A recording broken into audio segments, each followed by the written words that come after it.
ರಾಜಣ್ಣ ಯಾವಾಗ ಅಧಿವೇಶನದಲ್ಲಿ ಈ ವಿಚಾರವನ್ನು ಪ್ರಸ್ತಾಪಿಸಿದ್ರೋ ಆಗಲೇ ರಾಜ್ಯ ರಾಜಕಾರಣದಲ್ಲಿ ಕೋಲಾಹಲವನ್ನು ಸೃಷ್ಟಿ ಮಾಡಿತು. ಅದಾದ ಮೇಲೆ ಇದೇ ವಿಚಾರ ರಾಷ್ಟ್ರಮಟ್ಟದಲ್ಲೂ ಕೂಡ ಸುದ್ದಿ ಆಯಿತು. ಈ ರಾಜಣ್ಣ ಹನಿ ಟ್ರ್ಯಾಪ್ ಯತ್ನದ ಕೇಸ್ ಇದೆಯಲ್ಲ, ಇದೇ ವಿಚಾರದಲ್ಲಿ ಈಗ ಸಿಐಡಿ ಇನ್ವೆಸ್ಟಿಗೇಷನ್ ಚುರುಕಾಗಿದೆ. ಸಿಐಡಿ ಮುಂದೆ ಹೇಳಿಕೆಯನ್ನ ದಾಖಲಿಸ್ತಾ ಇದ್ದಾರೆ ರಾಜಣ್ಣ ಸುತ್ತ ಇದ್ದವರು. ಬಟ್ ರಾಜಣ್ಣ ಇಲ್ಲಿವರೆಗೂ ಕೂಡ ಹಾಜರಾಗಿಲ್ಲ. ರಾಜಣ್ಣ PA ಆಗಿರಬಹುದು, PS ಆಗಿರಬಹುದು, ಗನ್ಮ್ಯಾನ್ಗಳು, ಸರ್ಕಾರಿ ನಿವಾಸದ ಸೆಂಟ್ರಿ ಸೇರಿದಂತೆ ಎಲ್ಲರಿಂದಲೂ ಕೂಡ ಸಿಐಡಿ ಮುಂದೆ ಒಂದೇ ರೀತಿಯ ಹೇಳಿಕೆ ದಾಖಲಾಗಿದೆ.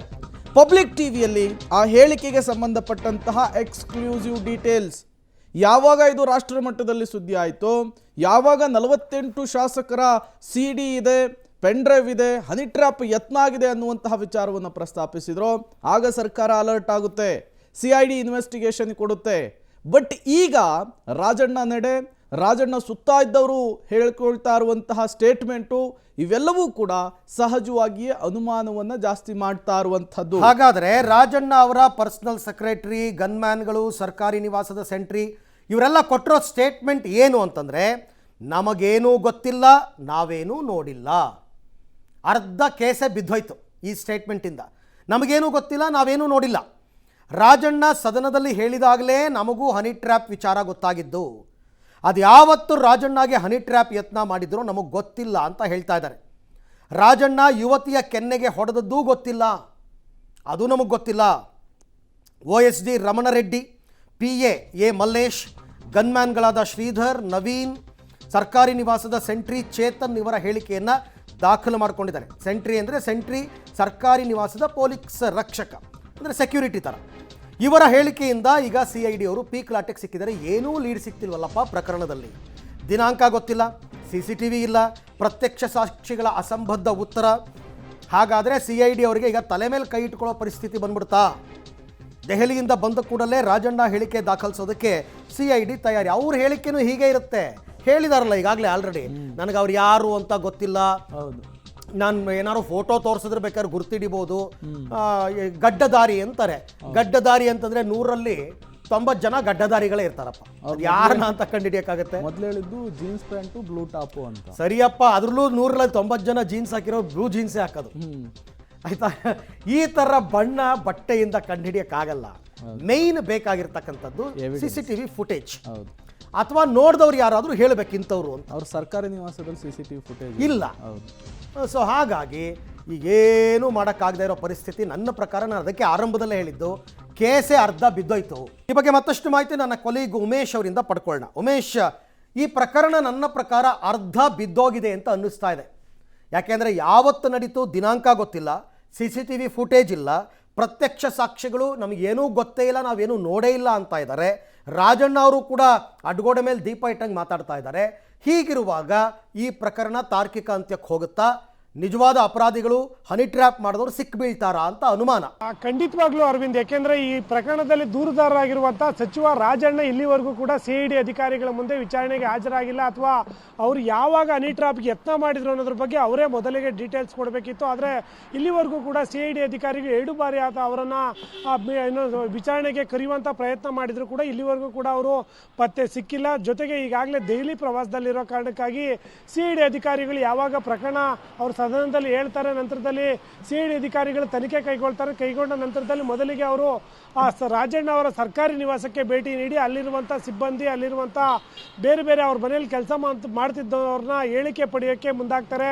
ಈ ಸಂದರ್ಭದಲ್ಲಿ ಅವರ PA PS ಮತ್ತು 2 ಗನ್ಮ್ಯಾನ್ಗಳು, ಒಬ್ಬರು ಸೆಂಟ್ರಿ, 5 ಜನರನ್ನ ವಿಚಾರಣೆ ಮಾಡಿ ಹೇಳಿಕೆಗಳು ಪಡ್ಕೊಂಡಿರುವಂಥದ್ದು. 5 ಜನರು ಕೂಡ ಈ ವಿಚಾರ ನಮ್ಮ ಬಗ್ಗೆ ನಮಗೇನೂ ಮಾಹಿತಿ ಇಲ್ಲ, ರಾಜಣ್ಣ ಯಾವಾಗ ಸದನದಲ್ಲಿ ಈ ವಿಚಾರ ಪ್ರಸ್ತಾಪ ಮಾಡಿದ್ರು ಆವಾಗಲೇ ನಮಗೆ ಗೊತ್ತಾಗಿದ್ದು, ಯಾವಾಗ ನಡೀತು ಮತ್ತು ಯಾರು ಹನಿ ಟ್ರ್ಯಾಪ್ಗೆ ಯತ್ನ ಮಾಡೋಕ್ಕೆ ಬಂದಿದ್ರು ಅನ್ನೋದ್ರ ಬಗ್ಗೆ ನಮಗೇನೂ ಗೊತ್ತಿಲ್ಲ ಅನ್ನೋ ಮಾಹಿತಿಯನ್ನು ಹೇಳಿರುವಂಥದ್ದು. ಮತ್ತೊಂದು ಕಡೆ ಅವ್ರ ಮನೆ ಏನಿದೆ, ಮನೆಯ ಬಳಿ ಅವರು ಯಾರೆಲ್ಲ ಬಂದು ಹೋದ್ರು ಅನ್ನೋದ್ರ ಬಗ್ಗೆ ಲೆಡ್ಜರ್ ಬುಕ್ ಏನಿದೆ, ಆ ಬುಕ್ಕಲ್ಲೂ ಕೂಡ ಯಾವುದೇ ಎಂಟ್ರಿ ಇಲ್ಲ, ಅಲ್ಲಿ CCTV ಇಲ್ಲ, ನೋಡಿದಂಥವ್ರ ಬಗ್ಗೆ ಯಾರೂ ಕೂಡ ಇಲ್ಲಿವರೆಗೂ ಕೂಡ ಮಾಹಿತಿ ಕೊಟ್ಟಿಲ್ಲ. ಮತ್ತೊಂದು ಕಡೆ ರಾಜಣ್ಣ ಅವ್ರ ಕಡೆಯಿಂದ ಏನಾದರೂ ಸಾಕ್ಷಿಗಳನ್ನು ಕಲೆ ಹಾಕುವಂಥ ನಿಟ್ಟಿನಲ್ಲೂ ಕೂಡ CID ಅಧಿಕಾರಿಗಳು ಪ್ರಯತ್ನ ಮಾಡಿದ್ರು ಕೂಡ ಅವರು ಕೂಡ ವಿಚಾರಣೆಗೆ ಅಥವಾ ಹೇಳಿಕೆ ನೀಡೋದಕ್ಕೆ ಬರ್ತಾ ಇಲ್ಲ. ಹೀಗಾಗಿ CID ಅಧಿಕಾರಿಗಳು ಎಲ್ಲೋ ಒಂದು ಕಡೆ ಈ ಪ್ರಕರಣದಲ್ಲಿ ಯಾವುದೇ ಲೀಡ್ ಸಿಗ್ತಾ ಇಲ್ಲ. ಸಿಕ್ಕದಂತೆ ಕಂಗಾಲಾಗಿರುವಂಥದ್ದು. ಹಾಗಾಗಿ ಕೊನೆಯ ಪ್ರಯತ್ನವಾಗಿ ಈಗ ಮತ್ತೆ ರಾಜಣ್ಣ ಅವರ ಹೇಳಿಕೆ ಪಡೆಯೋದಕ್ಕೆ ಮುಂದಾಗಿರುವಂಥದ್ದು. 3ನೇ ಬಾರಿಗೆ ಅವ್ರನ್ನ ಕರೆಸಿ ಈಗ CIDಯಲ್ಲಿ ನಿಮಗಿರುವಂಥ ಮಾಹಿತಿ ಏನು, ಯಾವಾಗ ಆಯಿತು, ಯಾರೆಲ್ಲ ಬಂದಿದ್ರು ಅನ್ನೋದ್ರ ಬಗ್ಗೆ ಅವ್ರ ಬಳಿ ಏನಾದರೂ ಸಾಕ್ಷಿಗಳಿದಾವ ಅನ್ನೋ ನಿಟ್ಟಿನಲ್ಲಿ ಅವ್ರನ್ನ ವಿಚಾರಣೆಗೆ ಕರಿಬೇಕಾಗುತ್ತೆ. ಅವ್ರ ವಿಚಾರಣೆಗೆ ಬಂದಂಥ ವೇಳೆಯಲ್ಲಿ ಅವ್ರೇನಾದರೂ ಸಾಕ್ಷ್ಯಗಳು ಕೊಟ್ಟರೆ ಆ ಲೀಡ್ ಆಧಾರದ ಮೇಲೆ ವಿಚಾರಣೆಗೆ ಅದೇನು ತನಿಖೆ ಮುಂದುವರಿಸೋದಕ್ಕೆ ಅಧಿಕಾರಿಗಳು ನಿರ್ಧಾರ ಮಾಡಿರುವಂಥದ್ದು. ಸದ್ಯಕ್ಕೆ ಈ ಪ್ರಕರಣದ ತನಿಖೆ 1 ವಾರಗಳಿಂದ ನಡೀತಾ ಇದ್ರು ಕೂಡ ಇಲ್ಲಿವರೆಗೂ ಕೂಡ ಒಂದೇ ಒಂದು ಸಾಕ್ಷಿ ಕೂಡ ಸಿಕ್ಕಿಲ್ಲ. ಯಾವುದೇ ಟೆಕ್ನಿಕಲ್ ಎವಿಡೆನ್ಸ್ ಕೂಡ ಸಿಗದೇನೆ CID ಅಧಿಕಾರಿಗಳು ಈಗ ಏನು ಮುಂದಿನ ತನಿಖೆ ನಡೆಸೋಕ್ಕಾಗದೆ ಕಂಗಾಲಾಗಿರುವಂಥದ್ದು. ಅರವಿಂದ್, ಉಮೇಶ್, ಯಾವಾಗ ಅಧಿವೇಶನದಲ್ಲಿ ರಾಜಣ್ಣ ಈ ವಿಚಾರವನ್ನು ಪ್ರಸ್ತಾಪಿಸ್ತಾರೋ ಆ ಸಂದರ್ಭದಲ್ಲಿ ಒಂದು ಮಾತನ್ನು ಕೂಡ ಹೇಳ್ತಾರೆ, ನನ್ನ ಬಳಿ ದಾಖಲೆಗಳಿದೆ, ಇದಕ್ಕೆ ಸಂಬಂಧಪಟ್ಟಂತಹ ಒಂದಿಷ್ಟು ಸಾಕ್ಷ್ಯಗಳಿದ್ದಾವೆ, ಅದನ್ನು ಬೇಕಿದ್ರೆ ನಾನು ಪ್ರೊವೈಡ್ ಮಾಡ್ತೀನಿ ಅಂಥೇಳಿ.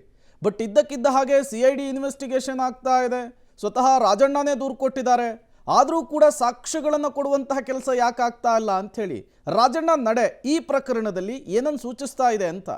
ಖಂಡಿತವಾಗ್ಲೂ ಇಂಥದ್ದೊಂದು ಅನುಮಾನ ಕೂಡ ಈಗ ರಾಜಕೀಯ ವಲಯದಲ್ಲಿ ಶುರುವಾಗಿರುವಂಥದ್ದು. ಪ್ರಾರಂಭದಲ್ಲಿ ಅಂದರೆ ಅವ್ರನ್ನ ಹನಿ ಟ್ರಾಪ್ ಯತ್ನ ಮಾಡಕ್ಕೆ ಬಂದಿದ್ರು. ಆ ಸಂದರ್ಭದಲ್ಲಿ ಓರ್ವ ಗಡ್ಡಧಾರಿ ಒಬ್ಬ ಬಂದಿದ್ದ, ಒಬ್ಬ ಯುವತಿ ಬಂದಿದ್ರು, ನನ್ನನ್ನು ಟ್ರ್ಯಾಪ್ ಮಾಡುವಂಥ ಯತ್ನ ಮಾಡಿದ್ರು. ನಾನಾಗ ಆ ಯುವತಿ ಕೆನ್ನೆಗೆ ಹೊಡೆದು ವಾರ್ನ್ ಮಾಡಿ ಕಳಿಸಿದ್ದೆ ಅನ್ನೋ ಮಾಹಿತಿಯನ್ನು ಹೇಳಿದರು. ಅದ್ರ ಜೊತೆಗೆ ನನ್ನ ಬಳಿ ಒಂದಷ್ಟು ಸಾಕ್ಷ್ಯಗಳಿದ್ದಾವೆ ಅಂತ ಕೂಡ ಹೇಳಿದ್ದಾರೆ. ಆ ಸಂಬಂಧಪಟ್ಟ ಹಾಗೆ ಈಗಾಗಲೇ CID ಅಧಿಕಾರಿಗಳು ತನಿಖೆ ಚುರುಕುಗೊಳಿಸಿದ್ರು. ಆದರೆ ಇಲ್ಲಿವರೆಗೂ ಕೂಡ ಅವರನ್ನು 2 ಬಾರಿ ಸಂಪರ್ಕ ಮಾಡುವಂಥ ಯತ್ನ ಮಾಡಿದ್ದಾರೆ CID ಅಧಿಕಾರಿಗಳು. ನಿಮ್ಮ ಬಳಿ ಇರುವಂಥ ಮಾಹಿತಿಯನ್ನು ಕೊಡಿ, ಪ್ರಕರಣದ ಬಗ್ಗೆ ಹೆಚ್ಚಿನ ಮಾಹಿತಿ ಅಗತ್ಯತೆ ಇದೆ, ಟೆಕ್ನಿಕಲ್ ಎವಿಡೆನ್ಸ್ಗಳೇನಿದ್ರೆ ಹೇಳಿ ಅನ್ನೋ ನಿಟ್ಟಿನಲ್ಲಿ 2 ಬಾರಿ ಸಂಪರ್ಕ ಮಾಡುವಂಥ ಪ್ರಯತ್ನ ಮಾಡಿದ್ರು ಕೂಡ ಅವರು ವಿಚಾರಣೆಗೆ ಹಾಜರಾಗಿಲ್ಲ. ಯುಗಾದಿ ಹಬ್ಬ ಮುಗಿದ ನಂತರದಲ್ಲಿ ನಾನು ಹೆಚ್ಚಿನ ಮಾಹಿತಿ ಕೊಡ್ತೀನಿ ಅಥವಾ ಹೇಳಿಕೆ ನೀಡೋದಕ್ಕೆ ಬರ್ತೀನಿ ಅಂತ ಹೇಳಿದರು. ಆದರೆ ಯುಗಾದಿ ಹಬ್ಬ ಮುಗಿದ್ರು ಕೂಡ ಇಲ್ಲಿವರೆಗೂ ಕೂಡ ಮತ್ತೊಮ್ಮೆ ಸಂಪರ್ಕ ಮಾಡೋಕ್ಕೆ ಪ್ರಯತ್ನ ಪಟ್ಟರು ಕೂಡ ಈಗ ಮತ್ತೆ ಸಂಪರ್ಕಕ್ಕೆ ಸಿಗ್ತಾ ಇಲ್ಲ. ಈಗ ದೆಹಲಿ ಪ್ರವಾಸದಲ್ಲಿ ಇದ್ದೀನಿ, ನಂತರದಲ್ಲಿ ನೋಡೋಣ ಅನ್ನೋ ಉತ್ತರ ನೀಡಿದ್ದಾರೆ ಅನ್ನೋದು CID ಅಧಿಕಾರಿಗಳ ವಾದ.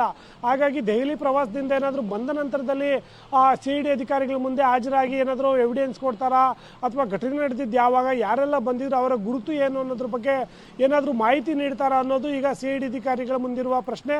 ಮತ್ತೊಂದು ಕಡೆ ಅವರು ಕೂಡ ಎಲ್ಲಿ ಘಟನೆ ನಡೀತು ಅಂತ ಏನು ಯತ್ನ ಮಾಡಿದ್ರು ಅನ್ನೋ ಸರ್ಕಾರಿ ನಿವಾಸದಲ್ಲಿ 5 ಜನರು ಹೇಳಿಕೆ ಪಡ್ಕೊಂಡಿದ್ದಾರೆ. ಅಲ್ಲಿರುವಂಥ CCTV ಏನಾದರೂ ಇದೆಯಾ ಅಂತ ಚೆಕ್ ಮಾಡಿದ್ದಾರೆ. ಯಾವುದೂ ಕೂಡ ಇಲ್ಲಿವರೆಗೂ ಕೂಡ ಎವಿಡೆನ್ಸ್ ಸಿಕ್ಕಿಲ್ಲ. ಪ್ರತ್ಯಕ್ಷದರ್ಶಿಗಳು ಅಂತೇನೋ ಅವ್ರ ಮನೆ ಕೆಲಸ ಮಾಡೋರು ಏನಿದ್ದಾರೆ ಅವ್ರನ್ನೂ ಕೇಳಿದ್ರು ಕೂಡ ಅವರು ಕೂಡ ಯಾವುದೇ ರೀತಿಯ ಈ ಬಗ್ಗೆ ಮಾತಾಡ್ತಾ ಇಲ್ಲ, ಒಂದು ಮಾಹಿತಿಯನ್ನು ಕೂಡ ಅವರು ಹೊರಗಡೆ ಬಿಡ್ತಾ ಇಲ್ಲ. ಈ ಬಗ್ಗೆ ನಮ್ಗೇನು ಗೊತ್ತಿಲ್ಲ ಅನ್ನೋ ಮಾತನ್ನೇ ಹೇಳ್ತಾ ಇರುವಂಥದ್ದು. ಹಾಗಾಗಿ ಕೊನೆಗೆ ಈಗ CID ಅಧಿಕಾರಿಗಳಿಗೆ ಉಳಿದಿರುವ ಒಂದೇ ಆಪ್ಷನ್ ಅಂದರೆ ಸಚಿವ ರಾಜಣ್ಣ ಬಂದು ಹೇಳಿಕೆ ಕೊಡಬೇಕು. ಅವರು ಕೊಟ್ಟ ಹೇಳಿಕೆ, ಅವರು ಕೊಟ್ಟ ಸಾಕ್ಷಿಗಳ ಆಧಾರದ ಮೇಲೆ ಈ ತನಿಖೆ ಮುಂದುವರಬೇಕಾಗಿರುವಂಥದ್ದು. ರೈಟ್, ಥ್ಯಾಂಕ್ ಯು ಉಮೇಶ್ ತಮ್ಮ ಎಲ್ಲ ಮಾಹಿತಿಗಾಗಿ. ರಾಜಣ್ಣ ಅವರ ನಡೆ ಏನು ತೋರಿಸುತ್ತೆ ಅಂತ ತಾವು ಕೇಳಿದ್ರಿ. ವೆರಿ ಸಿಂಪಲ್, ರಾಜಣ್ಣ ಅವ್ರದ್ದು ಆರಂಭ ಶೂರತ್ವ. ಹೌದು, ಅವತ್ತು ಸದನದಲ್ಲಿ ಅವ್ರು ಮಾತನಾಡಿದ್ದು, ಅದಾದ್ಮೇಲೆ ಮೀಡಿಯಾದವ್ರ ಜೊತೆ ಮಾತನಾಡಿದ ಆ ಫೋರ್ಸ್ ಇತ್ತಲ್ಲ, ಅದು ಇವತ್ತು ದಿನ ಇಲ್ಲ. ರಾಜಣ್ಣ ಅವ್ರಿಗೆ ಈ ಪ್ರಕರಣ ತನಿಖೆ ನಡೆದು ತನಿಖೆ ಆದಮೇಲೆ ತಪ್ಪಿತಸ್ಥರಿಗೆ ಶಿಕ್ಷೆ ಆಗಬೇಕು ಅಂತ ಇಲ್ವೇ ಇಲ್ಲ. ನಾನು ಅವತ್ತೇ ಡೇ 1 ಹೇಳಿದೆ, ಸದನದಲ್ಲಿ ಯಾರಿಗೆ ಯಾವ ಮೆಸೇಜನ್ನು ಕೊಡಬೇಕಾಗಿತ್ತೋ ಅದನ್ನು ಈಗಾಗಲೇ ಅವರು ಕೊಟ್ಟಾಗಿದೆ. ಹಾಗಾಗಿ ಅವ್ರಿಗೆ ತನಿಖೆ ಆಗೋದು ಬೇಕಾಗಿಲ್ಲ, ಅವ್ರ ಹತ್ರ ಸಾಕ್ಷ್ಯಗಳು ಇಲ್ಲ. ಇದ್ದಿದ್ರೆ ಸ್ಟ್ರಾಂಗ್ ಎವಿಡೆನ್ಸ್ ಕೊಟ್ಬಿಟ್ಟು ತನಿಖೆ ಮಾಡಿಸ್ತಾ ಇದ್ರು. ಏನು ಬೇಕಾಗಿಲ್ಲ ಅವ್ರಿಗೆ, ಉದ್ದೇಶನೇ ಬೇರೆ ಇತ್ತ ಅಷ್ಟೇ. ಅದನ್ನೇ ಹೇಳಿದ್ದು, ಯಾರಿಗೆ ಮೆಸೇಜ್ ಕೊಡಬೇಕಾಗಿತ್ತು ಕೊಟ್ಟರು, ಇನ್ನು ಬೇಕಾಗಿಲ್ಲ ಅವ್ರಿಗೆ. ಹಾಗಾಗಿ ಈಗ ಅವರು ಕಾಲಹರಣವನ್ನು ಮಾಡ್ತಾ ಇದ್ದಾರೆ.